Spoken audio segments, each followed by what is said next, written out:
Në qytetin e Lushnjës ka nisur prej ditësh punimet për krijimin e qendrës moderne të teknologjisë dhe informacionit UTech, një projekt inovativ që po merr formë dita ditës. Investimi mbështetet nga Agjencia Kombëtare e Rinisë dhe Bashkia Lushnjë. Hapësira që po transformohet ndodhet në katin nën tokë të muzeut të qytetit, e cila do të shndrohet në një qendër funksionale për të rinjt.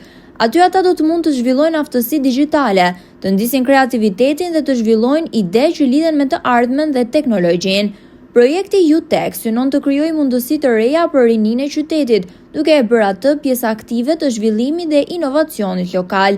Kjo qendër do të shërbejë si një pikë takimi për të rinjt pasionant pas teknologjisë dhe inovacionit. Përmes trajnimeve, aktiviteteve dhe projekteve kreative, synohet rritja e aftësive profesionale dhe personale. UTech do të jetë një urë lidhse mes ideve të reja dhe mundësive reale për zhvillim. Ky është një hap konkret drejt fuqizimit të brezit të ri në Lushnjë.